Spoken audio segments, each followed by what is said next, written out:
الحمد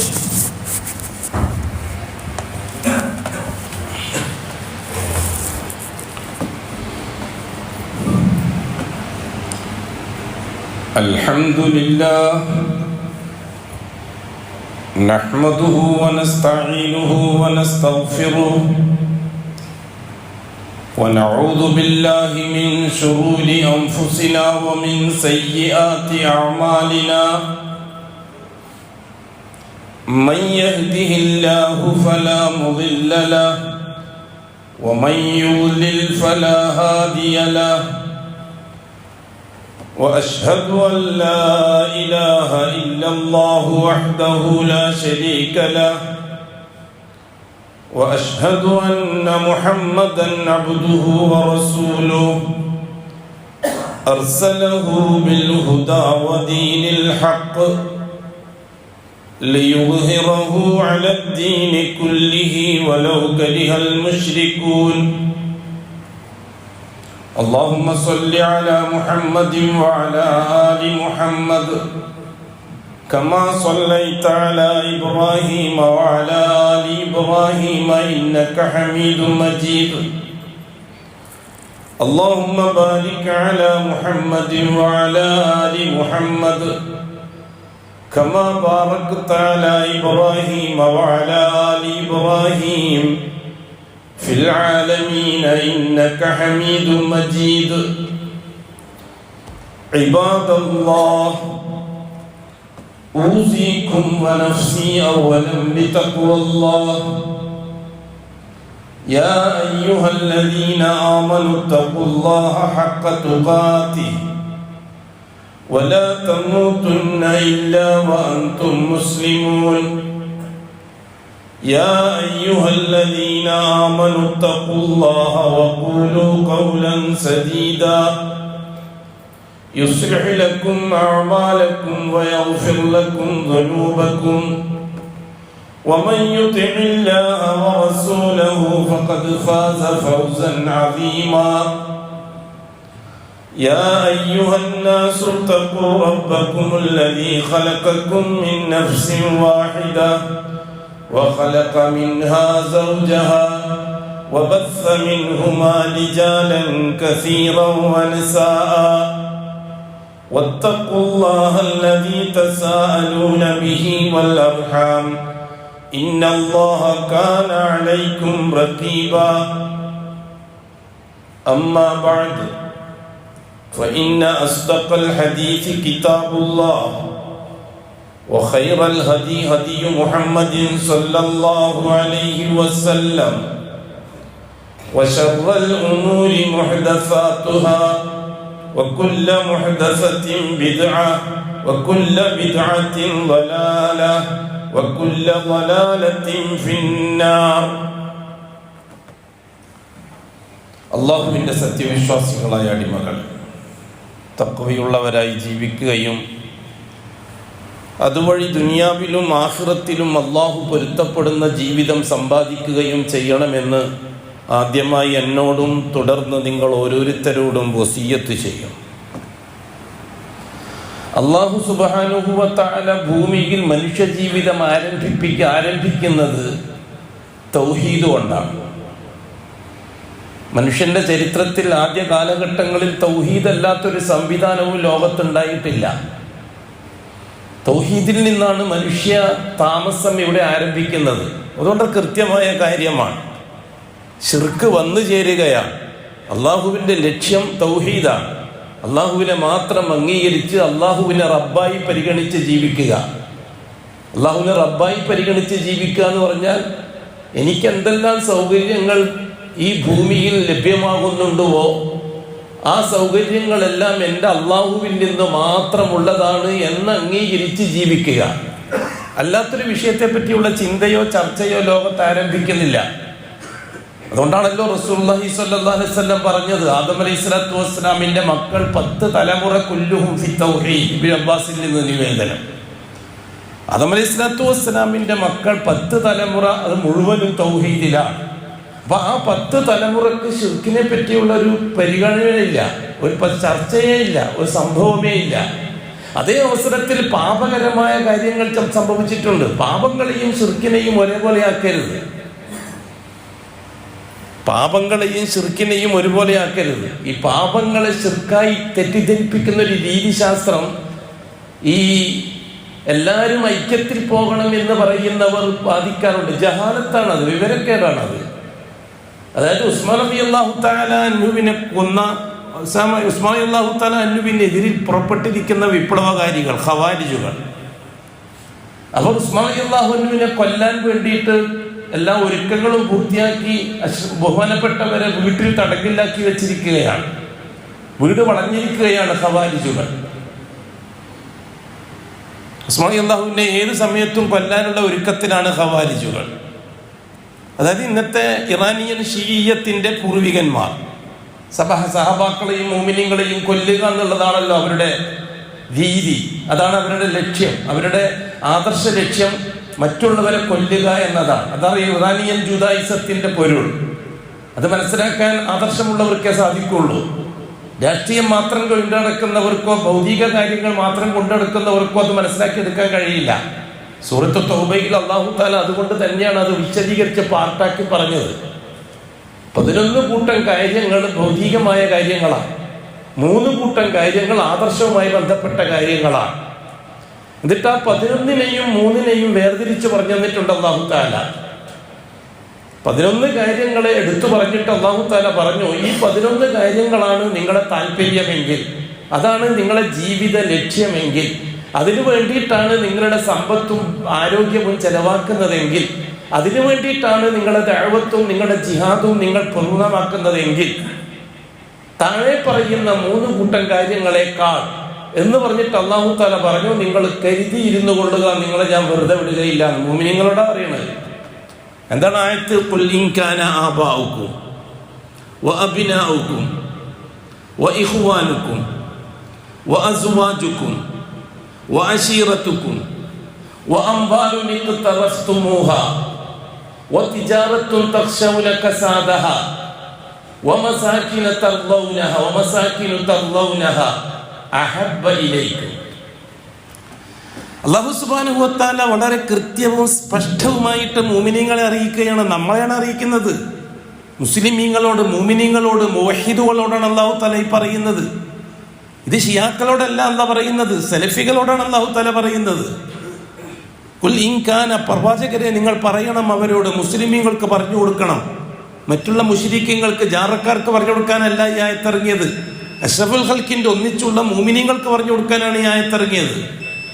ഖുൽ, പറയൂ പ്രവാചകരെ, ഇൻ കാന ആബാഉകും, നിങ്ങളുടെ പിതാക്കൾ,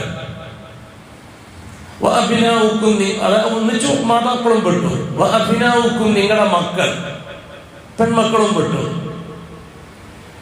വഇഖ്വാനുക്കും, നിങ്ങളുടെ സഹോദരങ്ങൾ, വഅസ്വാജുക്കും, നിങ്ങളുടെ ഇണകൾ, വഅശീറത്തുക്കും, നിങ്ങളുടെ കൂട്ടുകുടുംബാദികൾ, ബന്ധുക്കൾ, അയൽവക്കക്കാർ, നാട്ടുകാർ, വീട്ടുകാർ, വമസാകിനു തർളൗന വഅംവാൽ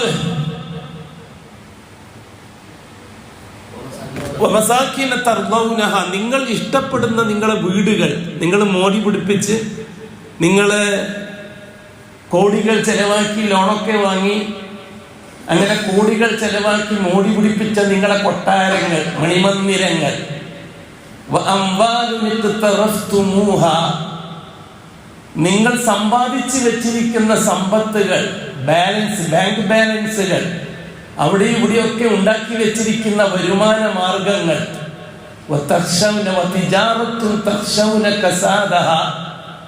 ആരെങ്കിലും കൊള്ളയടിച്ചേക്കുമോ, തീവച്ചേക്കുമോ, കട്ടുകൊണ്ടുപോയേക്കുമോ, എന്തെങ്കിലും നാശങ്ങളോ നഷ്ടങ്ങളോ സംഭവിച്ചു പോകുമോ എന്ന് നിരന്തരം നിങ്ങൾ പേടിച്ചു കൊണ്ടിരിക്കുന്ന നിങ്ങളെ കച്ചവട വ്യാപാര സ്ഥാപനങ്ങളോ, കൃത്യമാണ് കാര്യം. സാധാരണ ഒരു മനുഷ്യന്റെ ദൈനംദിന ജീവിതവുമായി ബന്ധപ്പെട്ട വിഷയത്തെ പറ്റിയാണ് അല്ലാഹു തആല പറഞ്ഞത്. ഈ 8 കൂട്ടം കാര്യങ്ങളാണ് നിങ്ങളുടെ ജീവിതത്തിന്റെ ലക്ഷ്യമെങ്കിൽ, ശത്രുക്കളിൽ നിന്ന് ഈ 8 കൂട്ടം കാര്യങ്ങളെ രക്ഷപ്പെടുത്തലാണ് നിങ്ങളുടെ താല്പര്യമെങ്കിൽ, ബഹളങ്ങളിൽ നിന്നും കലാപങ്ങളിൽ നിന്നും ഈ 8 കൂട്ടം കാര്യങ്ങളാണ് നിങ്ങളുടെ ചിന്താ വിഷയമാകുന്നതെങ്കിൽ എന്തിനേക്കാൾ അഹബ്ബ ഇലൈക്കും, നിങ്ങൾക്ക് ഇഷ്ടപ്പെട്ടത് ഈ 8 കൂട്ടം കാര്യങ്ങളാണ് എങ്കിൽ എന്തിനേക്കാൾ മിനല്ലാഹി, അള്ളാഹുവിനുള്ള അജയ്യമായ അംഗീകാരത്തെക്കാൾ, അള്ളാഹുവിനെ വളരെ തീവ്രവും ശക്തവുമായി അംഗീകരിക്കുന്നതിനേക്കാൾ. അള്ളാഹുവിനെ അംഗീകരിക്കുക എന്ന് പറഞ്ഞാൽ എന്താ? ഒന്നാമത്തത് അള്ളാഹുവിൻ്റെ റുബൂബിയത്ത് സമ്മതിച്ചു കൊടുക്കലാണ്. രണ്ടാമത്തത് അള്ളാഹുവിൻ്റെ ഉലൂഹിയത്ത് സമ്മതിച്ചു കൊടുക്കലാണ്. മൂന്നാമത്തത് അള്ളാഹുവിൻ്റെ അസ്മാഉ സിഫാത്തുകളെ സമ്മതിച്ചു കൊടുക്കലാണ്. ഇതാണ് അൽ-ഈമാനു ബില്ലാഹ്. ഈമാൻ എന്ന് പറഞ്ഞാൽ എന്താണ്? അത്തസ്ദീഖു ബിൽ ഖൽബ്, മേൽ പറയപ്പെട്ട വിഷയങ്ങൾ 100% ഹൃദയത്തിൽ സത്യപ്പെടുത്തി ഉറപ്പിക്കുക. വൽ ഇഖ്റാറു ബിൽ ലിസാൻ, എനിക്കെന്റെ അള്ളയെ ഉള്ളൂ എന്നത് അള്ളാഹ്ക്ക് കരാറ് വാക്കിലൂടെ ബോധിപ്പിക്കുക. ഇഖ്റാർ പറഞ്ഞാൽ കരാറ് ചെയ്യുക. കരാറ് ചെയ്യുന്നതിന് അല്ലാഹു തആല ഉപയോഗിച്ച വാക്ക് തന്നെ ഉപയോഗിച്ചിരിക്കണം. ദുനിയാവിലും അങ്ങനെ തന്നെയല്ലേ? ഏതെങ്കിലും ഒരു കമ്പനി അല്ലെങ്കിൽ ഏതെങ്കിലും ഒരു ഫാക്ടറി അല്ലെങ്കിൽ ഏതെങ്കിലും ഒരു സംവിധാനം, ഒരു ബിസിനസ് സംവിധാനം, നമുക്കിഷ്ടപ്പെട്ട കരാറല്ലല്ലോ നമ്മൾ എഴുതുക. ആ കമ്പനിക്ക് ഒരു കരാറുണ്ടാവുമല്ലോ, ആ കരാറാണല്ലോ നമ്മൾ പാലിക്കേണ്ടത്. അതിനാണ് നമ്മൾ ഒപ്പിട്ട് കൊടുക്കുന്നത്. ഇവിടെ എന്തെങ്കിലും പറഞ്ഞിട്ട് കരാറ് ചെയ്താൽ ശരിയാകുകയില്ല. ഇഖ്റാറു ബിൽ ലിസാൻ, നാവ് കൊണ്ട് ഇഖ്റാർ ചെയ്യുന്നത് കൃത്യവും വ്യക്തവുമായി അള്ളാഹു പറഞ്ഞു തന്നിരിക്കുന്ന സെന്റൻസ് വെച്ചുകൊണ്ട് തന്നെ ആയിരിക്കണം. എന്നാണ് അള്ളാഹു തആല പറഞ്ഞു തന്നിരിക്കുന്ന സെന്റൻസ് ആ വിഷയത്തിൽ? ലാ ഇലാഹ ഇല്ലല്ലാഹ്. ഇഖ്റാറിന് വേണ്ടി അള്ളാഹു തആല തീരുമാനിച്ച് നമ്മളെ അറിയിച്ചിരിക്കുന്ന വാക്കതാണ്. അതുകൊണ്ട് അഷ്ഹദു അല്ലാ ഇലാഹ ഇല്ലല്ലാഹ് അങ്ങനെ തന്നെ പറഞ്ഞിരിക്കണം. ഷഹാദ സഹിയാകണമെങ്കിൽ, അല്ലെങ്കിൽ കാഫിറാൻ. അഷ്ഹദു അന്നല്ലാഹ ഹുവൽ അക്ബർ സഹിയാകുകയില്ല. അഷ്ഹദു അല്ലാ ഇലാഹ ഇല്ലർ റഹ്മാൻ ശരിയാകുകയില്ല. അള്ളാഹു പറഞ്ഞു തന്നിരിക്കുന്ന വാക്ക് ഖുൽ ലാ ഇലാഹ ഇല്ലല്ലാഹ് ഫഅലം അന്നഹു ലാ ഇലാഹ ഇല്ലല്ലാഹ്. അത് തന്നെയായിരിക്കണം. അതെന്താണ് അതിന്റെ ആ കാര്യം? അത് നമുക്ക് വിശദീകരിക്കാം. അങ്ങനെ പെട്ടെന്ന് പറഞ്ഞു തന്നാലൊന്നും നമുക്ക് ഗ്രഹിക്കാൻ പറ്റുന്ന വിഷയങ്ങളല്ല. പക്ഷെ ഗൗരവവും ബുദ്ധിയുള്ളവർക്ക് മാത്രം. അതുകൊണ്ടാണ് അല്ലാഹു ഖലീലമ്മ തദക്കറൂൻ, വളരെ ചെറിയൊരു ന്യൂനപക്ഷത്തിന് മാത്രമേ തൗഹീദ് മനസ്സിലാവുള്ളൂ എന്ന് പറഞ്ഞത്. വലാകിന്ന അക്സറൻ നാസി ലാ യഅലമൂൻ, ഭൂരിപക്ഷത്തിന് ഈ പറഞ്ഞ തൗഹീദ് മനസ്സിലാകുകയില്ല. നൂഹ് നബി തൊട്ട് അഷ്റഫുൽ ഖൽഖ് വരെയുള്ള മുർസലീങ്ങൾ പറഞ്ഞത് ഭൂരിപക്ഷത്തിന് മനസ്സിലായിട്ടില്ല. നൂഹ് നബി അലൈഹിസ്സലാത്തു വസ്സലാമിന്റെ കാലഘട്ടത്തിൽ ഏതാണ്ട് 8-10 ലക്ഷം ജനങ്ങൾ അന്ന് ഇറാഖിൽ താമസിക്കുന്നുണ്ട്. മുഴുവൻ മുസ്ലിമീങ്ങളാണ്. പക്ഷെ നൂഹ് നബി പറഞ്ഞ തൗഹീദ് 70ഓളം ആൾക്ക് 80ഓളം ആൾക്ക് മാത്രമേ മനസ്സിലായുള്ളൂ എന്ന് ഖുർആൻ.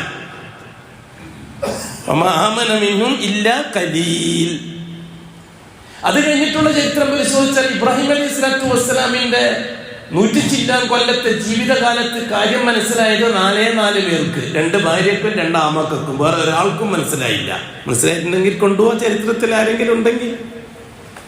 ഇബ്രാഹിം അലൈഹിസ്സലാത്തു വസ്സലാം മരിക്കുന്നതിന് മുമ്പ് മുസ്ലിമായ വേറെ ആരെങ്കിലും പുറത്തുള്ളവരുണ്ടെങ്കിൽ ചരിത്രത്തിൽ ആരെങ്കിലും കേട്ടിട്ടുണ്ടെങ്കിൽ പറഞ്ഞതാ.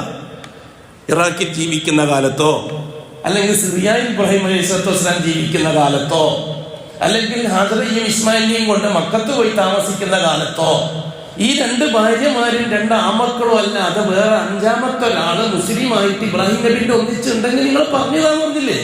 15 കൊല്ലായില്ല നമ്മളിത് പറയാൻ തുടങ്ങിയിട്ട്.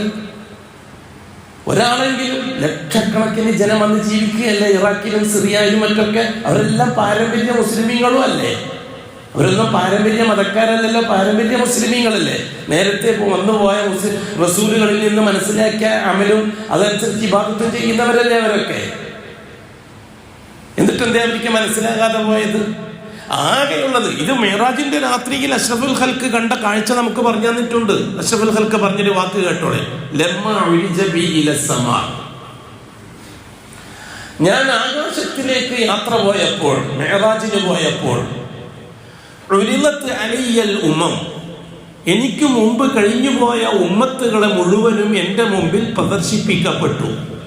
ഉരിലത്ത് പ്രദർശിപ്പിക്കപ്പെട്ടു. അലയ്യ എൻ്റെ മേൽ അൽ ഉമമുകൾ ഉമ്മത്തുകൾ പൂർവികന്മാരായ റസൂലുകൾക്ക് ഉണ്ടായ സമുദായത്തെ എനിക്ക് കാണിച്ചു തന്നു. റഅയ്തു നബിയൻ, ഒരു നബിയെ ഞാൻ കണ്ടു, മഅഹു റഹ്തുൻ, 10 കുറവ് ആൾക്കാരാണ് ഭൂരിപക്ഷ നബിമാരൊന്നിച്ചു ഞാൻ കണ്ടത്. റഹ്ത്ത് എന്ന് പറഞ്ഞാൽ 3 മുതൽ 9 വരെയുള്ള സംഖ്യക്കാണ് റഹ്ത്ത് എന്ന് പറയാം അറബിയില്. അത്രയാള് മാത്രമേ ഉള്ളൂ.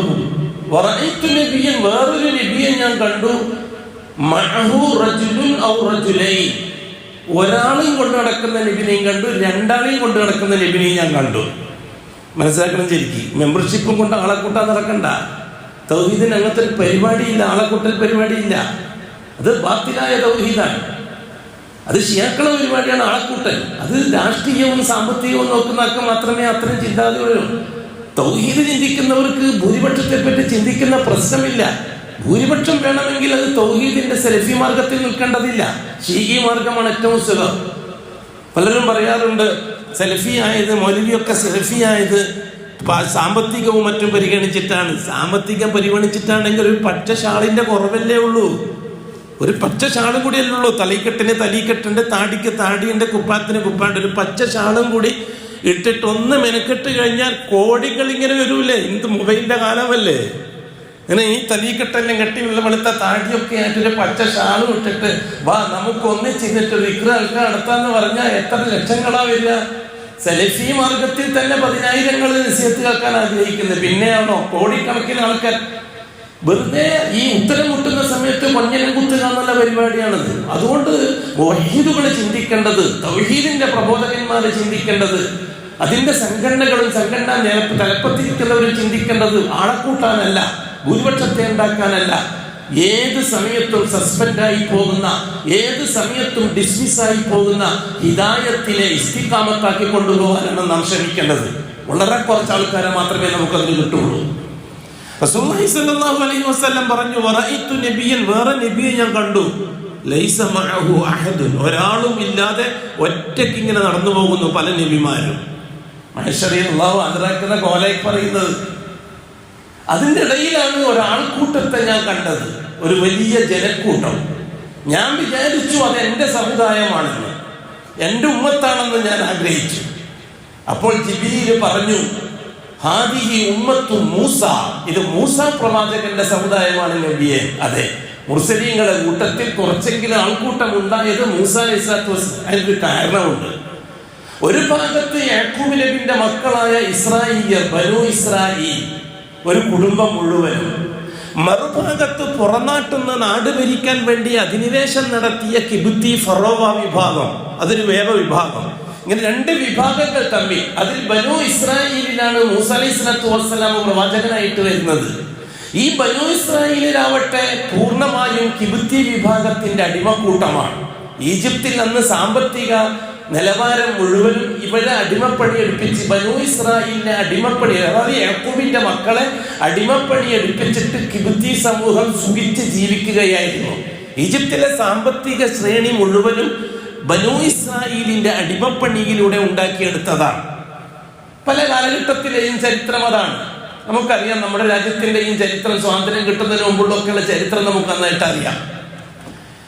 ഈ രീതിയിൽ മൂസ അലൈഹിസ്സലാത്തു വസ്സലാമിനോടൊപ്പം രാഷ്ട്രീയക്കാരന്റെ, ഭരണാധികാരിയുടെ ശർറിൽ നിന്ന് രക്ഷപ്പെടാൻ വേണ്ടി കംപ്ലീറ്റ് മൂസ അലൈഹിസ്സലാത്തു വസ്സലാമിനെ ഒന്നിച്ചുകൂടി. കാരണം മൂസ അലൈഹിസ്സലാത്തു വസ്സലാമിന്റെ സംഭാഷണം അങ്ങനെയായിരുന്നു. എന്തായിരുന്നു? ഫിറഔന്റെ കൊട്ടാരത്തിൽ കയറി ചെന്നിട്ട് മൂസ അലൈഹിസ്സലാത്തു വസ്സലാം പറഞ്ഞത്, അർസിൽ മഅനാ ബനി ഇസ്രായേൽ, മതി, ഞങ്ങൾ എൻ്റെ സമുദായത്തെ, എൻ്റെ കുടുംബത്തെ, എൻ്റെ സമൂഹത്തെ പീഡിപ്പിച്ചത് മതി, എനിക്ക് ഇസ്രായേൽ സമൂഹത്തെ എൻ്റെ ഒന്നിച്ചയച്ചു തരണം. അർസിൽ മഅനാ, നമ്മളോടൊപ്പം വിട്ടുതരണം ബനി ഇസ്രായേൽ, ഇസ്രായേലി സന്തതികളെ. മൂസ അലൈഹിസ്സലാത്തു വസ്സലാം ഒരു രക്ഷകനായിട്ടാണ് അവിടെ ചെന്നെത്തുന്നത്. അതുകൊണ്ട് തന്നെ ഇസ്രായേലി സമൂഹം മുഴുവനും മൂസ അലൈഹിസ്സലാത്തു വസ്സലാമിന്റെ ഒന്നിച്ചുകൂടി. കിബുത്തി സമൂഹം മുഴുവൻ. ചരിത്രത്തിൽ നിങ്ങൾക്ക് എവിടെയെങ്കിലും നിങ്ങൾ വായിച്ചിട്ടുണ്ടോ? ഫറോവാന്റെ ഒന്നിച്ചുള്ള ആരെങ്കിലും, ആസിയ അല്ലാതെ, ഫറോവാന്റെ ഭാര്യ ആസിയ അല്ലാതെ ആരെങ്കിലും ഇസ്ലാമിലേക്ക് വന്നൊരു വ്യക്തിയെ നിങ്ങൾ ചരിത്രത്തിൽ പരിചയപ്പെട്ടിട്ടുണ്ടോ? വായിച്ചിട്ടുണ്ടോ എവിടെയെങ്കിലും? ഫിറൗന്റെ കൂട്ടത്തിൽ നിന്ന്, കിബുത്തി കൂട്ടത്തിൽ നിന്ന്, ഫിറൗന്റെ പാർട്ടിയിൽ നിന്ന്, ഫിറൗന്റെ ഭാര്യ ആസിയ അല്ലാതെ വേറെ ആരെങ്കിലും മൂസാ അലൈഹി സ്വലാത്തു വസ്സലാമിന്റെ ഒന്നിച്ചു കൂടുതലായിട്ട് നിങ്ങൾക്ക് ചരിത്രപരമായി തെളിയിക്കാൻ കഴിയുമോ? കഴിയില്ല. ബഹുമാനപ്പെട്ട മൂസാ അലൈഹി സ്വലാത്തു വസ്സലാമിന്റെ ഒന്നിച്ചുള്ളത് മുഴുവനും ബനു ഇസ്രായേലാണ്. ബനു ഇസ്രായേലിനെയാണ് ബഹുമാനപ്പെട്ട മൂസ നബി സംബോധനം ചെയ്യുന്നത്, കിബുത്തികളെ അല്ല. നമ്മളിവിടെ ഇസ്ലാമിന്റെ ദൈവത്വം വന്നിട്ട് ഇവിടുത്തെ ഹിന്ദുക്കളെയും ക്രിസ്ത്യാനികളെയും മുസ്ലിമാക്കാൻ നടക്കുന്നതിന് വലിയ കാര്യമൊന്നുമില്ല. ഇസ്ലാമിൽ നിന്ന് തെളിച്ചുപോയ ഷഹാദത്ത് ബാത്തിലാക്കിയ മുസ്ലിമീങ്ങളെയാണ് നാം ഷഹാദത്തിലേക്ക് കൊണ്ടുവരേണ്ടത്. മഹാഭൂരിപക്ഷം ഏതാണ്ട് 90%, 98% ഇസ്ലാമിനെ വിട്ടിട്ട് പുറത്തുപോയവരാണ്, ഷഹാദത്ത് ബാത്തിലാക്കിയവരാണ്. അവര് ലാ ഇലാഹ ഇല്ലല്ലാഹ് കൊടുത്ത ഷഹാദത്ത് ജാറങ്ങളെ കൊണ്ട് ബാത്തിലാക്കിയവരാണ്. മുഹമ്മദ് റസൂലുള്ളാഹി കൊടുത്ത ഷഹാദത്ത് തരീഖത്തുകളെ കൊണ്ടും ശൈഖുകളെ കൊണ്ടും ബാത്തിലാക്കിയവരാണ്. അവരെ തിരിച്ച് ലാ ഇലാഹ ഇല്ലല്ലാഹ് ഷഹാദയിലേക്ക് തിരിച്ചു കൊണ്ടുവരണം. അവര് മുഹമ്മദ് റസൂലുള്ളാഹിന്റെ ഷഹാദയിലേക്ക് തിരിച്ചു കൊണ്ടുവരണം. മൂസാ അലൈഹി സ്വലാത്തു വസ്സലാമിന്റെ കുടുംബം മുഴുവനും യാക്കൂബ് നബിയുടെ സന്തതികളാണ്. അവർ ഇബ്രാഹിം നബിന്റെ പേരക്കുട്ടികളാണ്. ബനു ഇസ്രായേൽ ഇബ്രാഹിം നബിന്റെ പേരക്കുട്ടികളാണ്. ഇബ്രാഹിം നബിന്റെ മകൻ ഇസ്ഹാഖ്, ഇസ്ഹാഖിന്റെ മകൻ യാക്കൂബ്, യാക്കൂബിന്റെ മക്കൾ 12 പേര്. ആ 12 പേരുടെ പരമ്പരക്കാണ് നാം ബനു ഇസ്രായേൽ എന്ന് പറയുന്നത്. അവര് പരമ്പരാഗതമായി ഇസ്ലാമിന്റെ മണമുള്ളവരാണ്. ഇബ്രാഹിമിന്റെ ശരീഅത്തനുസരിച്ച് ജീവിക്കുന്നവരാണ്. അവരെ വീണ്ടും ഇസ്ലാമിലേക്ക് കൊണ്ടുവരണം. അവര് ഷഹാദത്ത് ബാത്തിനായിരിക്കുകയാണ്. അതാത് കാലഘട്ടത്തിലുള്ള തങ്ങന്മാരെ കൊണ്ടും ശൈഖന്മാരെ കൊണ്ടും അതേപോലെ തന്നെ പിന്നെ വലിയകളെ കൊണ്ടും ജിന്നുകളെ കൊണ്ടും മലക്കുകളെ കൊണ്ടും നക്ഷത്രങ്ങളെ കൊണ്ടും ഒക്കെ അവർ ഷഹാദത്തിനെ ബാത്തിനാക്കിയിരിക്കുകയാണ്. അവർ ഷഹാദത്തിലേക്ക് തിരിച്ചു കൊണ്ടുവരണം. അതാണ് ദഅവത്ത്. ഇത് നമ്മൾ മനസ്സിലാക്കിയേ പറ്റൂ. ഇവിടുത്തെ മുജാഹിദ് സംഘടനകൾ കൃത്യമായി ഇത് മനസ്സിലാക്കിയേ പറ്റൂ. സംഘടനയെ വിപുലീകരിക്കാനും അളക്കൂട്ടാനും എന്ത് അഡ്ജസ്റ്റ്മെന്റിനും തയ്യാറാകുന്ന ഈ നീചമായ ഖുറൈശി സംവിധാനം ഒഴിവാക്കിയേ പറ്റൂ. ഇല്ലെങ്കിൽ ഈ നൂറ്റാണ്ട് പൂർത്തിയാകുമ്പോഴേക്ക് സലഫിയത്ത് ഒരു സാധനം കേരളത്തിൽ ഉണ്ടാവില്ല. ഈ പോക്ക് പോയാൽ അപകടകരമായ മാർഗത്തിലൂടെയാണ് ഇവിടുത്തെ സലഫി സമൂഹം സഞ്ചരിച്ചുകൊണ്ടിരിക്കുന്നത്. വളരെ കൃത്യമായി തലപ്പത്തിരിക്കുന്ന ഉലമാക്കൾ ചിന്തിക്കുകയും അതനുസരിച്ച് കൃത്യമായി ഇടപെടുകയും ചെയ്യുന്നില്ല എങ്കിൽ ഈ 100 കൊല്ലം ചെയ്ത മുഴുവൻ പണിയും 2050 ആകുമ്പോഴേക്ക്, അതായത് പുതിയ നൂറ്റാണ്ട് 21-ാം നൂറ്റാണ്ട് ഏതാണ്ട് പകുതിയാകുമ്പോഴേക്കിന്റെ ബാല്യദശ എത്തുമ്പോഴേക്ക് തകർന്ന് തരിപ്പണമായി. ഏതുപോലെ അമവി കാലഘട്ടത്തിന് ശേഷം അറേബ്യൻ സമൂഹം ശിർക്കിലേക്ക് കൂപ്പുകുത്തി കഅബാലയവും അതേപോലെ തന്നെ മസ്ജിദുൻ നബവിയും ശിർക്കിന്റെ കേന്ദ്രങ്ങളായി മാറിയോ, അബ്ബാസി കാലഘട്ടം പോലെ, ഫാത്തിമിയ കാലഘട്ടം പോലെ, ഉസ്മാനിയ കാലഘട്ടം പോലെ, ഈ കാലഘട്ടങ്ങൾ പോലെ പൂർണ്ണമായ ശിർക്കിലേക്കും ബിദ്അത്തിലേക്കും തിരിച്ചുപോയി സലഫിയ്യത്ത് പറയാൻ, അഹ്ലുസുന്നയെ പറയാൻ ഖുർആനും സുന്നത്തും സഹാബാക്കളും ലാ ഇലാഹ ഇല്ലല്ലാഹ് മുഹമ്മദുർ റസൂലുള്ളാഹ് അസ്ഹാബുർ റസൂലില്ലാഹ് ഈ 3 മുദ്രാവാക്യങ്ങൾ പറയാൻ ആരുമില്ലാത്തൊരവസ്ഥ വരും. എല്ലാവരും സാമ്പത്തിക രംഗത്ത് അടിച്ചു കയറുകയും സമൂഹത്തെ വെച്ചുകൊണ്ട് ഇന്ന് ഷീഈ പുരോഹിതന്മാര് സമ്പത്തുണ്ടാക്കാൻ സമൂഹത്തെ ഉപയോഗിക്കുന്നത് പോലെ ഇവിടുത്തെ സലഫി പുരോഹിതന്മാര് സമ്പത്തിന് വേണ്ടിയും രാഷ്ട്രീയത്തിന് വേണ്ടിയും സമൂഹത്തെ ഉപയോഗിക്കുന്ന ഒരു ദുരന്തം സംഭവിക്കാൻ സമയം കൂടുതൽ എടുക്കേണ്ടി വരികയില്ല. ഇത് വളരെ കൃത്യവും വ്യക്തവുമായ അറിയിപ്പാണ്. മൂസാ അലൈഹി സ്വലാത്തു വസ്സലാമിന്റെ സമൂഹം, ഇസ്രായേലി സമൂഹം, അതുകൊണ്ടാണ് കൂടുതൽ ആൾക്കാരെ കാണേണ്ടി വന്നത്. അതെ, ചരിത്രകാരന്മാർ രേഖപ്പെടുത്തിയത് അല്ലാഹു അഅലം ഏതാണ്ട് 12 ലക്ഷത്തോളം പേരുണ്ടായിരുന്നു എന്ന്. ഈ 12 ലക്ഷത്തിൽ ഓരോ ലക്ഷം പേർക്കായിരുന്നു അന്ന് അല്ലാഹു സുബ്ഹാനഹു വ തആല പാറക്കെട്ടുകൾക്കിടയിലൂടെ 12 നദി ഒഴുക്കിയത് എന്ന്. വെള്ളം കുടിക്കാനില്ലാതെ വിഷമിച്ചപ്പോൾ അല്ലാഹുവിൽ അഭയം തേടിയ മൂസാ അലൈഹി സ്വലാത്തു വസ്സലാം ദുആ ചെയ്തപ്പോൾ മൂസാ അലൈഹി സ്വലാത്തു വസ്സലാമിന് കിട്ടിയ വിവരമാണ് നിങ്ങളെ കയ്യിലുള്ള വടി കൊണ്ട് ആ പാറക്കെട്ടിൽ ഒന്ന് അടിക്കുകയെന്ന്. പൊട്ടിപ്പൊളിഞ്ഞു ആ പാറക്കെട്ട്. ആ പാറ പൊട്ടി തകർന്നതിന്റെ ഉള്ളിൽ നിന്ന് 12ഓളം അരുവികൾ ഒഴുകി വന്നു എന്ന് ഖുർആൻ. സാങ്കല്പിക കഥകളായിട്ടൊന്നും കാണണ്ട. അള്ളാഹു അങ്ങനെയാണ് മുവഹിദുകളെ സഹായിച്ചത് ലോകത്ത്. ഒരു രാഷ്ട്രീയക്കാരെ കൊണ്ടും അല്ലാഹു തആല മുവഹിദുകളെ സഹായിച്ചിട്ടില്ല. ഒരു സമ്പന്നന്മാരെ കൊണ്ടും അല്ലാഹു തആല മുവഹിദുകളെ സഹായിക്കാൻ കണ്ടിട്ടില്ല.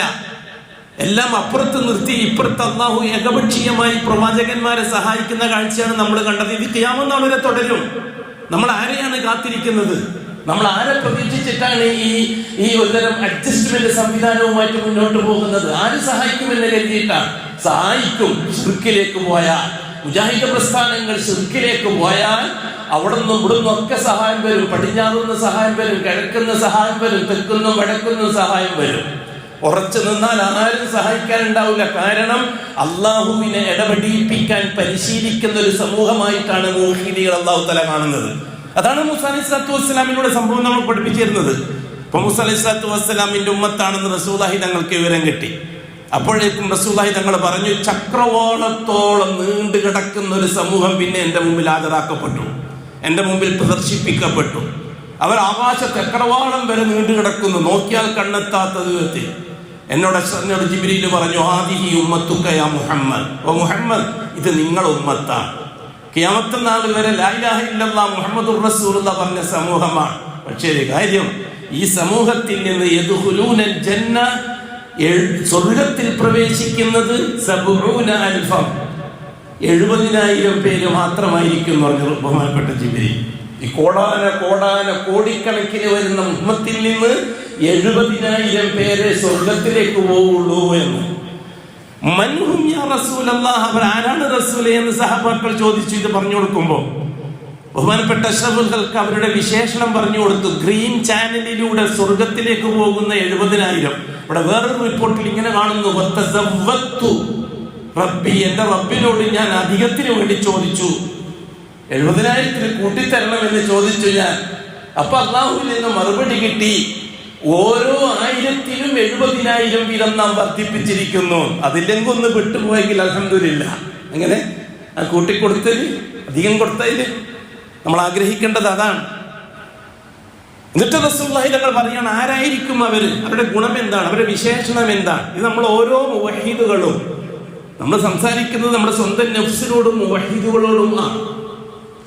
മുഹറം 10 കൂടിയും അപ്പുറത്തുള്ളവരുടെ കഥ തീർന്നു.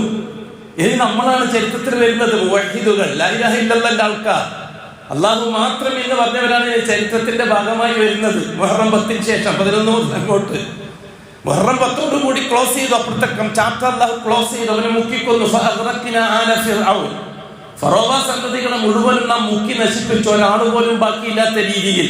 എത്രത്തോളം അള്ളാഹു പറഞ്ഞു, അതോടുകൂടി ഈജിപ്തിനെ നാം തരിശു ഭൂമിയാക്കി മാറ്റി എന്ന് പറഞ്ഞു അള്ളാഹു തആല. ബഹുമാനപ്പെട്ട റസൂലുള്ളാഹി സ്വല്ലല്ലാഹു അലൈഹി വസല്ലം ആ വിശേഷണങ്ങൾ പറഞ്ഞത് എന്താണെന്നറിയുമോ?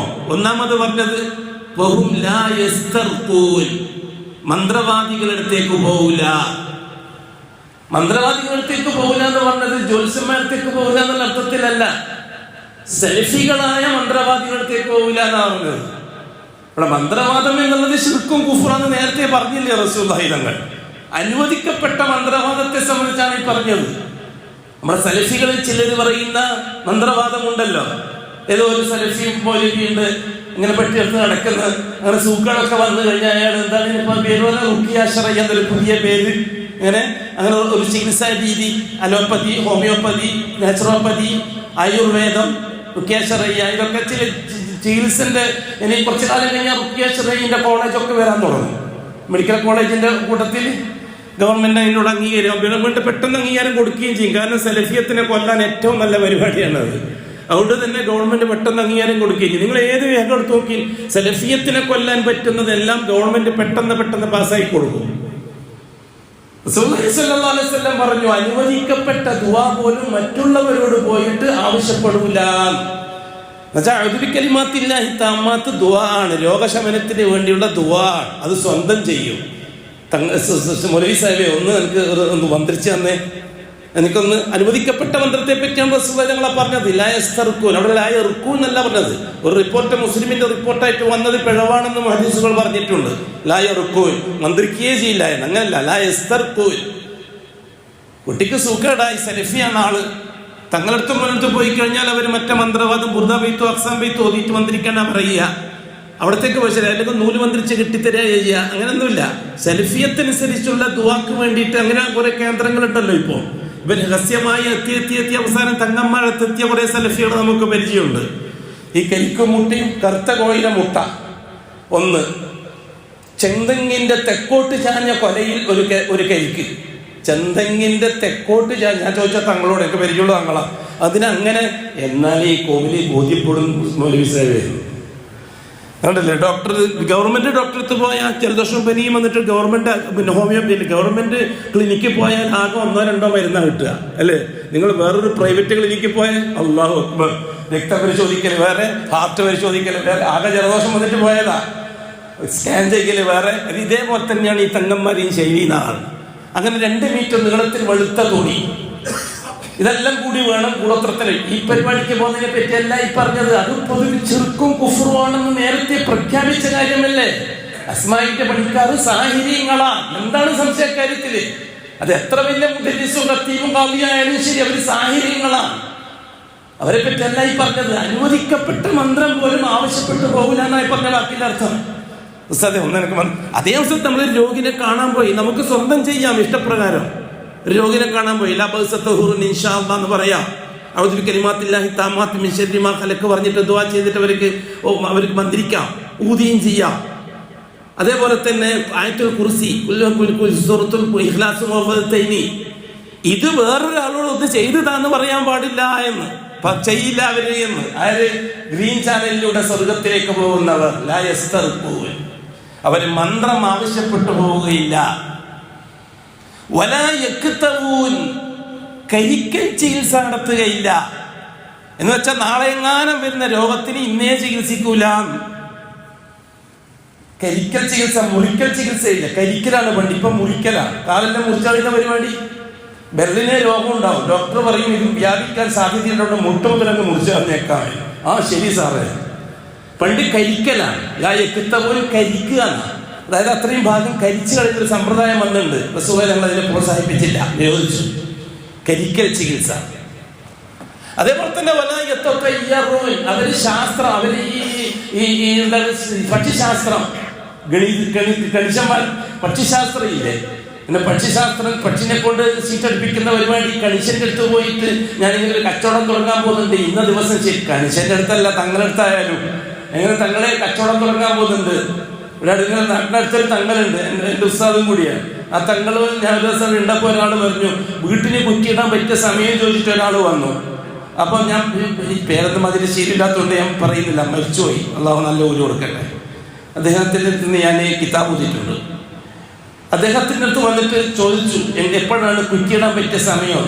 മൂപ്പര് ഒരു കിതാബിൻ്റെ അടുത്ത് ഇങ്ങനെ മറിച്ച് ഇന്ന ദിവസം 9 മണിക്ക് കിട്ടോ. അപ്പം എന്നോട് ഇങ്ങോട്ട് വന്നു, അബ്ദുള്ള എന്താ സംഭവം എന്നറിയോ, ഒരു കിതാബിലും ഒന്നുമില്ല, എപ്പം കുറ്റിയിട്ടാൽ എന്താ, പക്ഷെ ഇവനിക്കൊക്കെ ബോധ്യപ്പെടണമെങ്കിൽ നമ്മളൊരു കിതാബിൽ എടുത്തിട്ട് പറഞ്ഞേ പറ്റൂ. എൻ്റെ മുമ്പ് നടന്നപ്പോ ഞാൻ വായിച്ചത് കേട്ടതൊന്നല്ല. ഇതാണ് കണിശന്മാരടുത്ത് വന്ന് രീതിശാസ്ത്രം പറഞ്ഞു വരുന്നത്. അതൊരു പരിപാടിയില്ല. അവർ പ്യൂറായി എന്ത് വന്നാലും കാണാം എൻ്റെ അള്ളാഹുവിൽ നിന്ന്. അവിടെ വെച്ച് കാണാം. ഷർറാണെങ്കിൽ ഷർറ്, ഖൈറാണെങ്കിൽ ഖൈർ. എൻ്റെ അള്ളാഹുവിന്റെ തീരുമാനം അനുസരിച്ച് നടക്കുകയുള്ളൂ. ഞാൻ ദുആ ചെയ്തുകൊണ്ടേയിരിക്കും. ലാ യറുദ്ദുൽ ഖളാഅ ഇല്ലാ ബിദ്ദുആ. എന്റെ കാര്യത്തിൽ അല്ലാഹു തആല വേറെ എന്തെങ്കിലും തീരുമാനിച്ചിട്ടുണ്ടെങ്കിൽ അത് മാറ്റാൻ ദുആ കൊണ്ട് സാധിക്കുമെന്ന് അഷ്റഫുൽ പറഞ്ഞിട്ടുണ്ട്. എത്ര വലിയ കെട്ടുകെട്ടുത്ത നടപടിക്രമങ്ങളെയും മാറ്റിയെടുക്കാൻ അള്ളാഹുവിൽ നിന്ന് ചോദിച്ചോ വാങ്ങാൻ പറ്റും. ഇപ്പൊ നടന്നുകൊണ്ടിരിക്കുന്ന അള്ളാഹുവിന്റെ ഒരു ഖദർ അനുസരിച്ച് നടന്നുകൊണ്ടിരിക്കുന്ന ഒരു സംഭവമാണ്. ഈ സന്ദർഭത്തിൽ നമുക്ക് പ്രയാസമുണ്ട്. ഞാൻ എൻ്റെ അള്ളാഹുവിനോട് പറയാം, എനിക്ക് താങ്ങാൻ കഴിയില്ല അള്ളാഹുവേ, നീ എന്നെ പരീക്ഷിക്കാനാണ് ഇത് ചെയ്യുന്നത്, എനിക്ക് നന്നായിട്ട് അറിയാം. ശിക്ഷിക്കാനാണ് എങ്കിൽ നീ എന്നെ ഒരു കാരണവശാലും ശിക്ഷിക്കാൻ നിൽക്കണില്ല അള്ളാ. പരീക്ഷിക്കാനാണെങ്കിൽ എനിക്ക് താങ്ങാൻ കഴിയില്ല, പരീക്ഷിച്ചിട്ട് ജയിക്കാൻ എനിക്ക് കഴിയില്ല, നിരുപാധികം എന്നൊന്ന് ജയിപ്പിച്ചുതാ, ഇതൊന്ന് മാറ്റിത്താ എന്ന് നിരന്തരം ദുആ ചെയ്തുകൊണ്ടിരിക്കുക. ആ എന്തൊരു രസമാണ് ആ ദുആ.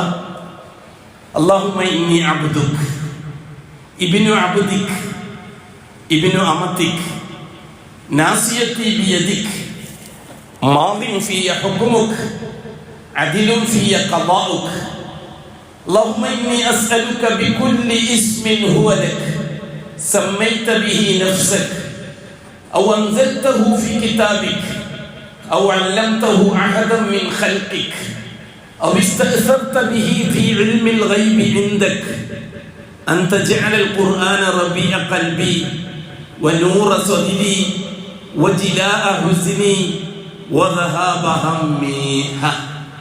സഹീഹായ പൂർണ്ണമായും സനദുള്ള പൂർണ്ണമായും സഹീഹായ റസൂലുള്ളാഹി സ്വല്ലല്ലാഹു അലൈഹി വസല്ലം ഉമ്മത്തോട് പറഞ്ഞ വിഷയം, നിങ്ങൾക്ക് എന്തെങ്കിലും ദുഃഖമോ പ്രയാസമോ വിഷമമോ ടെൻഷനോ അങ്ങനെ എന്തെങ്കിലും നിങ്ങൾക്ക് പിടികൂടിയാൽ നിങ്ങൾ 2 റക്അത്ത് നിസ്കരിക്കുക.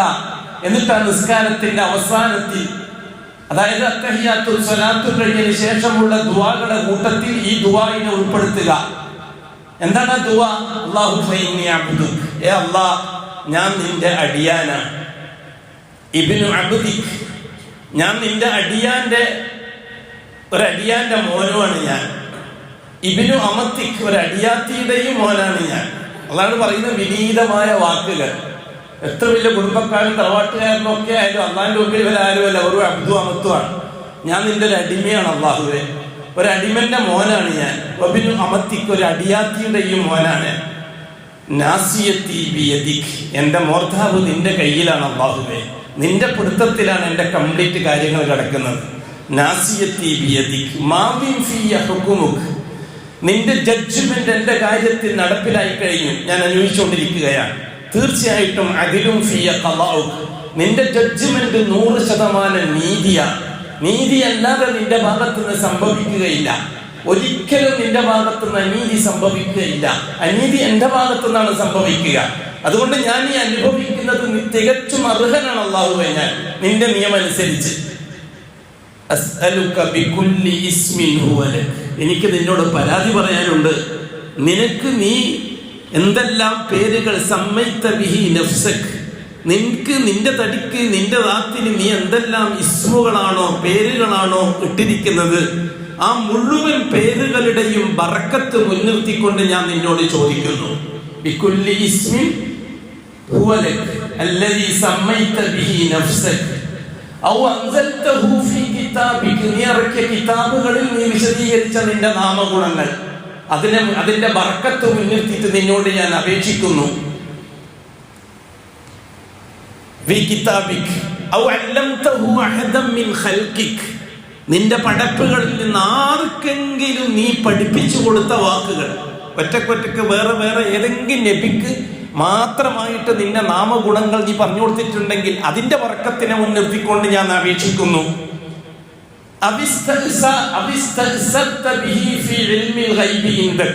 നീ കിതാബിൽ ഇറക്കിയിട്ടില്ല, ആർക്കും പഠിപ്പിച്ചു കൊടുത്തിട്ടുമില്ല.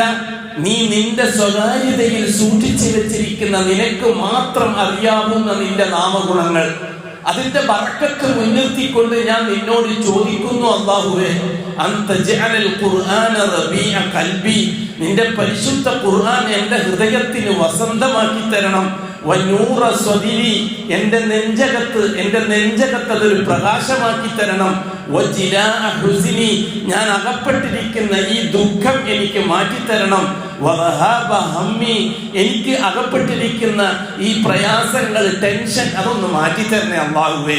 റസൂൽ പറഞ്ഞു, ഇല്ല ഫറജല്ലാഹു അൻഹു ഹമ്മുഹു വഗമ്മു, അവന്റെ ദുഃഖവും ടെൻഷനും അല്ലാഹു മാറ്റാതിരിക്കുകയില്ല. എന്തിനാ നമ്മൾ പേടിക്കണം? എന്തിന് തങ്ങന്മാരെയും മറ്റും നോക്കി നടക്കണം? എന്തിന് പിന്നെ ജ്യോത്സ്യന്മാരെയും കണക്കപ്പള്ളമാരെയും തരിക്കത്തുകാരെയും സേഹന്മാരെയും നോക്കി നടക്കണം? എന്തിന് ഉസ്താദന്മാരെയും മൗലവിമാരെയും നോക്കി നടക്കണം? നമ്മൾ അള്ളാഹും തമ്മിലല്ലേ കരാറ്? അല്ലേ? അള്ളാഹ്ക്കല്ലേ നമ്മൾ ഇഖ്റാർ ചെയ്തിരിക്കുന്നത്? അല്ലാഹു അക്ബർ. അള്ളാഹുവിനെ അറിയാത്തത് കൊണ്ടാണ്. അള്ളാഹുവിനെ അറിയേണ്ട രീതിയിൽ അള്ളാഹുവിനെ അറിയേണ്ട രീതിയിൽ അറിയുന്നില്ല, അതാണ് സംഭവിച്ചത്. അള്ളാഹുവിനെ മനസ്സിലാക്കേണ്ട രീതിയിൽ മനസ്സിലാക്കിയില്ല, അതാണ് സംഭവിച്ചത്. അല്ലാഹുവിന്റെ റസൂൽ സല്ലല്ലാഹു അലൈഹി വസല്ലം ഈ രീതിയിലാണ് പൂർവിക സമൂഹത്തെ പറ്റി പരിചയപ്പെടുത്തി തന്നിരിക്കുന്നത്. വളരെ ചെറിയൊരു ന്യൂനപക്ഷം മാത്രമേ ആ പ്രവാചകന്മാർക്ക് ഒന്നിച്ചുണ്ടായിട്ടുള്ളൂ എന്ന കാര്യം. അപ്പൊ ആദം തൊട്ട് ഇങ്ങോട്ട് പരിശോധിച്ചു നോക്കിയാൽ തൗഹീദ് മാത്രമാണ് ചർച്ചാ വിഷയം. ശിർക്ക് വന്നു ചേർന്നതാണ്. അതുകൊണ്ടാണ് ആദ്യത്തെ നബിക്ക് റിസാലത്ത് കൊടുക്കാതിരുന്നത്, രണ്ടാമത്തെ നബിക്ക് റിസാലത്ത് കൊടുക്കാതിരുന്നത്, മൂന്നാമത്തെ നബിക്ക് റിസാലത്ത് കൊടുക്കാതിരുന്നത്. അപ്പോഴേക്കും 10 തലമുറ കഴിഞ്ഞു 11ാമത്തെ തലമുറയിൽ ശിർക്ക് വരാൻ തുടങ്ങി. ജാറത്തിലേക്ക് പോയി ജാഹുവർക്കത്തുമായിട്ട് രംഗത്ത് വന്നു ഉലമാക്കൾ, പുരോഹിതന്മാർ. അപ്പോഴാണ് നൂഹ് നബിയെ റസൂലാക്കി നിയോഗിക്കുന്നത്. ഇന്നാ അർസൽനാ നൂഹൻ ഇലാ ഖൗമിഹി അൻ അൻദിർ ഖൗമക്. അവിടെയാണ് റസൂലിന്റെ വരവ്. വേറൊരു കാര്യം കൂടി ഇവിടെ മനസ്സിലാക്കേണ്ട വിഷയം, മുർസലീങ്ങൾ ആരും തന്നെ അള്ളാഹു മാത്രമാണ് ഇലാഹ് എന്ന് പറഞ്ഞിട്ടല്ല വന്നിരിക്കുന്നത്. അത് ശരിക്കും മുവഹിദുകൾ മനസ്സിലാക്കണം, തൗഹീദിന്റെ ആൾക്കാർ മനസ്സിലാക്കണം. അള്ളാഹു മാത്രമാണ് ഇലാഹ് എന്നല്ല പ്രവാചകന്മാര് പറഞ്ഞത്. അള്ളാഹു അല്ലാതെ വേറെ ഇലാഹ് ഇല്ല എന്ന നെഗേഷനാണ് പ്രവാചകന്മാരുടെ ദൗത്യം. ഇത് ശരിക്കും വേർതിരിച്ചറിയണം. ഒരു നബിയും അല്ലാഹു ഹുവൽ ഇലാഹ്, കൂട്ടരെ അള്ളയാണ് ഇലാഹ്, നിങ്ങളെ ഈ ജാറമല്ല എന്ന് പറയാൻ ഒരു റസൂലും വന്നിട്ടില്ല. അത് അള്ളാഹ് തന്നെ പറഞ്ഞത്. ഒരു നബിയെയും റസൂലിനെയും ഞാൻ അയച്ചിട്ടില്ല, നമ്മൾ അവർക്ക് വഹയ്യ കൊടുത്തിട്ടല്ലാതെ, അല്ലാ ഇലാഹ ഇല്ലാഹു എന്ന വഹയ്യ കൊടുത്തിട്ടല്ലാതെ. ഇവിടെ ശരിക്കും അതുകൊണ്ടാണ് ഞാൻ പറഞ്ഞത്, അറിവുള്ളവർക്കേ തൗഹീദ് നിലനിർത്തിക്കൊണ്ടുപോകാൻ പറ്റുള്ളൂ, മെമ്പർഷിപ്പുകാർക്ക് തൗഹീദ് നിലനിർത്തിക്കൊണ്ടുപോകാൻ പറ്റൂല. ഇവിടെ അല്ലാഹു ഹുവൽ ഇലാഹ് എന്നല്ല കലിമ, ലാ ഇലാഹ ഇല്ലല്ലാഹു എന്നാണ് കലിമ. അല്ലാഹു ആകുന്നത് ഹുവൽ ഇലാഹ്, അവനാണ് ഇലാഹ് എന്ന് പറഞ്ഞ ഷഹാദത്ത് സഹിയാവോ? സഹിയാവൂല, ബാത്തിലാണ്. ലാ ഇലാഹ പറയണം, അതായത് നെഗേഷൻ കൊണ്ട് തുടങ്ങണം, നിഷേധം കൊണ്ട് തുടങ്ങണം. വമൻ യക്ഫുർ ബിത്താഗൂത്ത് വയുമിൻ ബില്ലാഹ്. രണ്ടാമത്തെ വിഷയമാണ് അല്ലാഹ് മാത്രം എന്നത്. ആദ്യത്തെ വിഷയം ജാറങ്ങളോ തങ്ങളോ ശൈഖോ മലക്കോ ജിന്നോ കോയോ ബാവിയോ പിന്നെ ബീവിയോ ബാവയോ നക്ഷത്രങ്ങളോ അങ്ങനെ ഒന്നും ഇങ്ങനെ അംഗീകരിക്കുന്ന പ്രശ്നമില്ല. ലാ ഇലാഹ, പൂർണ്ണമായും നിരാകരണം. അവിടെ നിന്ന് തുടങ്ങണം ഷഹാദ ഇല്ലല്ലാഹ്. രണ്ടാമത്തെ വിഷയമാണ്. കൂടുതൽ നാം അത് ബോധ്യപ്പെട്ടേ പറ്റൂ. അഖൂലു ഖൗലി ഹാദാ വല്ലാഹു അഅലം വഅസ്തഗ്ഫിറുല്ലാഹൽ അസീമ ലി വലക്കും വഅസ്തഗ്ഫിഹി അന്നി വഅൻകും വഅൻ ജമീഇൽ മുസ്ലിമീന വൽ മുഅ്മിനീന അജ്മഈന വഅസ്തഗ്ഫിറുഹു ഇന്നഹു ഹുവൽ ഗഫൂറുർ റഹീം.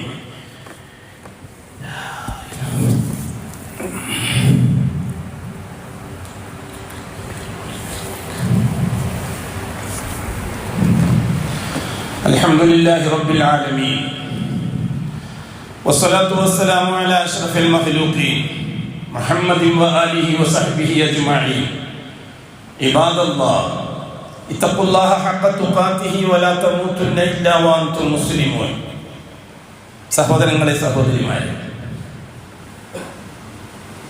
മുഹറം 11 മുതൽ തുടങ്ങിയത് തന്നെയാണ്. തൗഹീദിന്റെ ആൾക്കാർക്ക് തൗഹീദ് പഠിപ്പിച്ചു കൊടുക്കാനാണ്. പിന്നെ അങ്ങോട്ടുള്ള ദൗത്യം മുസലബിന്റെയും ഹാറൂനബിന്റെയും. മറ്റേ കൂട്ടരെ അല്ലാഹു തആല ഏകപക്ഷീയമായിട്ട് വെള്ളത്തിൽ മുക്കി കൊന്നുകളഞ്ഞു. അവർക്ക് തൗഹീദിന്റെ ദഅവത്തും മറ്റൊന്നുമില്ല, അവരെല്ലാം പോയി, ഒന്നുമില്ല, ഒരൊറ്റൊന്നില്ല. ആല ഫിർഔൻ മുഴുവനും പോയി. ഇവിടെ ഇപ്പൊ ആലു മൂസ മാത്രമേ ഉള്ളൂ, ബനൂ ഇസ്രായേൽ മാത്രമേ ഉള്ളൂ. ഇനി അടുത്തതാണ് തുടങ്ങാൻ പോകുന്നത്. ഇവിടെ ഒരു കാര്യം മനസ്സിലാക്കേണ്ടത്, അല്ലാഹു സുബ്ഹാനഹു വ തആല ഏത് കാലഘട്ടത്തിലും റസൂലുകളെ നിയോഗിച്ച് തൗഹീദ് ദഅവത്ത് ചെയ്യാൻ തുടങ്ങിയപ്പോൾ ഒരു ചെറിയ ന്യൂനപക്ഷം അവരെ കൊണ്ട് വിശ്വസിക്കുന്നു, അവർ ആ പ്രവാചകനോടൊപ്പം ജീവിക്കുന്നു. ഈ സന്ദർഭത്തിൽ മറുപക്ഷത്തിന്റെ ജാറത്തിന്റെ ആൾക്കാരിൽ നിന്ന് കടുകടുത്ത പീഡനങ്ങളും ബുദ്ധിമുട്ടുകളും അനുഭവിക്കേണ്ടി വരുന്നു. ഈ അനുഭവിക്കേണ്ടി വരുന്ന സമയത്ത് മുഅ്മിനീങ്ങൾ പ്രവാചകന്മാരോട് അല്ലാഹുവോട് ദുആ ചെയ്യാൻ പരാതിപ്പെടുന്നു. അന്നു മുതൽ നൂഹ് നബി മുതൽ ഇങ്ങോട്ടുള്ള മുഴുവൻ ചരിത്രത്തിൽ നമുക്കത് കാണാം. ശത്രുക്കളിൽ നിന്ന്, ശിർക്കിന്റെ അഹ്ലുകാരിൽ നിന്ന്, ജാറത്തിന്റെ ആൾക്കാരിൽ നിന്ന് കടുകടുത്ത പീഡനങ്ങളും നോവുകളും അനുഭവിക്കുന്ന സന്ദർഭത്തിൽ പ്രവാചകന്മാരോട് സഹായത്തിനായി അല്ലാഹുവോട് ദുആ ചെയ്യാൻ പറയുന്നു. പ്രവാചകന്മാര് ദുആ ചെയ്യുന്നു, അല്ലാഹു ദുആ സ്വീകരിക്കുന്നു. എതിർപക്ഷത്തിന്റെ മേൽ അല്ലാഹു നടപടിയെടുക്കുന്നു. നമ്മൾ കഴിഞ്ഞ പ്രാവശ്യം പറഞ്ഞ വിഷയത്തിന്റെ ഒരു പുതുതാണ്. എതിർപക്ഷത്തിന്റെ മേൽ അല്ലാഹു നടപടിയെടുക്കുന്നു. നടപടിയെടുത്ത് കഴിഞ്ഞിട്ട് മുസ്ലിമീങ്ങളെ സ്വതന്ത്രമായി വിടുകയാണോ? ഇനി നിങ്ങൾ ജീവിച്ചോന്ന് പറഞ്ഞിട്ട് വിടുക അല്ല. ഇനിയാണ് കളി. ഇനിയാണ് അല്ലാഹ് അറിയേണ്ടത്. മറുപക്ഷത്തെ നശിപ്പിക്കാൻ ദുആ ചെയ്ത ആ ദുആ സ്വീകരിക്കുകയും എന്നിട്ട് അവർക്ക് അനുകൂലമായി കാര്യങ്ങൾ നടത്തി കൊടുക്കുകയും ചെയ്ത മുസ്ലിമീങ്ങളുടെ വിശ്വാസാവസ്ഥ ഇനി അങ്ങോട്ട് എന്താണെന്ന് അല്ലാഹ് അറിയേണ്ടത്. ഫിറൗനുള്ള സമയത്തുള്ള വിശ്വാസാവസ്ഥ തന്നെയാണോ ഇപ്പോഴും എന്നാണ് അവർക്ക് അറിയേണ്ടത്. അപ്പൊ മുവഹിദുകൾക്കാണ് പരീക്ഷണം ഉണ്ടാകുക. മറ്റുള്ളവരെ ശിക്ഷിക്കുന്ന ഒതുക്കാൻ വേണ്ടിയിട്ടാണ്. എന്തിനാണ് അവരെ ഒതുക്കുന്നത്? നിലവിലുള്ള മുസ്ലിമീങ്ങൾ എങ്ങനെയുണ്ടെന്ന് പരിശോധിക്കാൻ വേണ്ടിയിട്ടാണ്. അതാണ് തൊട്ടടുത്ത നാം വന്ന് പറഞ്ഞു വെച്ചത്. അതാണ് തൊട്ടടുത്ത സംഭവം. അതാണ് അല്ലാഹു സുബ്ഹാനഹു വ തആല തുടർന്നുള്ള സംഭവം സൂറത്തുൽ അറാഫിലൂടെ വിശദീകരിക്കുകയാണ്. വജാവസ്നാ ബിബനി ഇസ്രായീല, യാക്കൂബിന്റെ മക്കളെ, ബനൂ ഇസ്രായേലികളെ, മുസ്ലിമീങ്ങളെ നാം കടൽ കടത്തി അക്കരെ എത്തിച്ചു, ഷാമിലെത്തിച്ചു, അഥവാ ഫലസ്തീനിലെത്തിച്ചു. അന്ന് ഷാമിന്റെ ഭാഗമാണ് ഫലസ്തീൻ. ഷാമിലെത്തിച്ചു, സിറിയയിലെത്തിച്ചു. വജാവസ്നാ ബിബനി ഇസ്രായീല അൽ ബഹ്റ, കടല് കിടന്ന് അക്കരെ എത്തി മുഴുവൻ പേരും രക്ഷപ്പെട്ടു. മുസ്ലിമീങ്ങൾ, മുവഹ്ഹിദുകൾ മുഴുവൻ പേരും രക്ഷപ്പെട്ടു. അള്ളാഹുവിന്റെ ഭാഗത്തു നിന്ന് വിളി വന്നു, ഓ മൂസ, ഫലസ്തീനിൽ പ്രവേശിക്കാനായിട്ടില്ല, ബൈത്തുൽ മുഖദ്ദസിൽ പ്രവേശിക്കാനായിട്ടില്ല. ഈ 12 ലക്ഷം പേരിൽ എത്ര പേര് തൗഹീദ് ക്ലിയർ ആയവരുണ്ട് എന്നൊന്ന് പരിശോധിക്കണം. അതുകൊണ്ട് നിങ്ങൾ എന്ത് ചെയ്യണം? ഇവരെയും കൂട്ടി 40 കൊല്ലം സീനാ മരുഭൂമിയിൽ സഞ്ചരിക്കണം. 40 കൊല്ലം ഇവരെയും കൂട്ടി സീനാ മരുഭൂമിയിൽ നിങ്ങൾ കറങ്ങണം. ഇവരുടെ കൂട്ടത്തിൽ എനിക്ക് വേണ്ടി തൗഹീദ് സ്വീകരിച്ചവർ എത്ര പേരുണ്ട്? ഫറോവയുടെ ബുദ്ധിമുട്ടിൽ നിന്ന് രക്ഷപ്പെടാൻ വേണ്ടിയിട്ട് തൗഹീദ് സ്വീകരിച്ചവർ എത്ര പേരുണ്ട്? പ്രസിഡന്റും സെക്രട്ടറി ആകാൻ വേണ്ടി തൗഹീദ് സ്വീകരിച്ചവർ എത്ര പേരുണ്ട്? രാഷ്ട്രീയ സാമ്പത്തിക രംഗത്ത് നേട്ടമുണ്ടാക്കാൻ ആളെ കൂട്ടാൻ വേണ്ടിയിട്ട് കൂടിയവർ എത്ര പേരുണ്ട്? ഇതൊക്കെ വർത്തമാന കാലഘട്ടത്തിലെ ബനൂ ഇസ്രായേലിന്റെ പിൻഗാമികളുടെ സ്വഭാവമാണ് നാം പറഞ്ഞു വന്നത്. അല്ലാഹു സുബ്ഹാനഹു വ തആല പറഞ്ഞു പോണം. ഉസ്താദ് ആരാണ്? ഹാറൂൻ അലൈഹിസ്സലാത്തു വസ്സലാം, മൂസ അലൈഹിസ്സലാത്തു വസ്സലാം. മൂസ അലൈഹിസ്സലാത്തു വസ്സലാം പ്രസിഡന്റും ഹാറൂൻ നബി സെക്രട്ടറി എന്ന് വെച്ചോളൂ. ബഹുമാനപ്പെട്ട ഹാറൂൻ, മൂസ പ്രവാചകന്മാരുടെ തർബിയത്തും തസ്കിയത്തുമായി ലക്ഷക്കണക്കിന് വരുന്ന മുസ്ലിമീങ്ങൾ സീനാ മരുഭൂമിയിൽ യാത്രയ്ക്ക് വേണ്ടി ഒരുങ്ങുകയാണ്. എന്നിട്ട് അല്ലാഹു തആല സംഭവം പറഞ്ഞു തരികയാണ്. ഈ യാത്രക്കിടയിൽ അവർ ഒരു സമൂഹം താമസിക്കുന്ന നാട്ടിൽ എത്തിപ്പെട്ടു. ഈ യാത്രക്കിടയിൽ സൂറത്തുൽ അറാഫ് വിശദീകരിക്കുകയാണ്. ഇവർ താമസിക്കുന്ന ഒരു നാട്ടിൽ എത്തിപ്പെട്ടു. അവർക്ക് വേണ്ടി നിർമ്മിച്ച ഒരു ജാറത്തിന് ചുറ്റും ഭജനമിരിക്കുന്ന ഒരു സമൂഹത്തെയാണ് ഇവർ കാണുന്നത്. എന്നിട്ട് എന്ത് സംഭവിച്ചു? ഇൻഷാ അല്ലാഹ് വരും നാളുകൾ നമുക്ക് വിശദീകരിക്കാം. അതുവരെ എത്തൂല, പറഞ്ഞാൽ നിന്നാൽ സമയം പോവുകയും ചെയ്യും. അല്ലാഹു സുബ്ഹാനഹു വ തആല തൗഹീദിന്റെ അകക്കാമ്പ് മനസ്സിലാക്കുന്ന ഒരു കൂട്ടത്തിൽ അല്ലാഹു നമ്മളെ പെടുത്തി തരട്ടെ. മരിക്കുന്നത് വരെ ഒരു പോറലോ ഏൽക്കാതെ, ഒരു ഡാമേജോ ഏൽക്കാതെ അള്ളാഹുവിനെ കണ്ടുമുട്ടുമ്പോളം ആ തൗഹീദിന്റെ മൂർത്ത ആ വജ്രായുധവുമായി അള്ളാഹിനെ കണ്ടുമുട്ടാൻ അള്ളാഹു നമുക്ക് എല്ലാ സൗഭാഗ്യങ്ങളും തന്നെ അനുഗ്രഹിക്കട്ടെ. അലാ വസല്ലു വസല്ലിമു അലൻ നബിയിൽ മുസ്തഫ വറസൂലിൽ മുഹ്തദ. ഇന്നല്ലാഹ വമലായികതഹു യുസല്ലൂന അലൻ നബി യാ അയ്യുഹല്ലദീന ആമനൂ സല്ലു അലൈഹി വസല്ലിമു തസ്ലീമാ. اللهم صل على محمد وعلى آل محمد كما صليت على إبراهيم وعلى آل إبراهيم وبارك على محمد وعلى آل محمد كما باركت على إبراهيم وعلى آل إبراهيم في العالمين إنك حميد مجيد. اللهم صل على خلفائه الراشدين المهديين أبي بكر وعمر وعثمان وعلي رضي الله عنهم وعن سائر الصحابة والقرابة كلهم أجمعين وارض عنا معهم برحمتك يا أرحم الراحمين.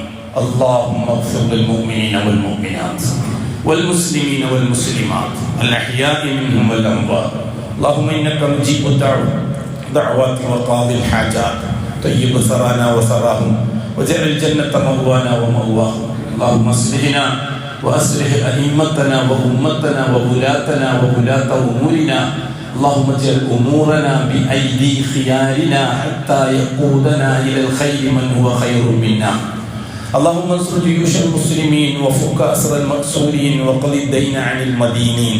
اللهم اكتب الستر والسلامة علينا وعلى والدينا وأولادنا وأزواجنا وعلى جميع الحجاج والعمار والزوار والغزاة والمسافرين والمجاهدين في سبيلك صادرين والدين في بيتك وبحرك وجوفك أجمعين يا رب العالمين. اللهم أعزنا وأعز الإسلام والمسلمين. اللهم انصرنا وانصر الإسلام والمسلمين. اللهم أصلح ذات بين المسلمين وألف بين قلوبهم يا رب العالمين. اللهم ذل الشرك والمشركين وأذل الكفر والكافرين وأذل الإلحاد والملحدين. اللهم شتت شملهم وفرق جمعهم وكل عددهم وخالف بين كلماتهم وزلزل أقدامهم يا رب العالمين. ربنا آتنا في الدنيا حسنة وفي الآخرة حسنة وقنا عذاب النار. وصلى الله على خير خلقه محمد وآله وصحبه أجمعين والحمد لله رب العالمين.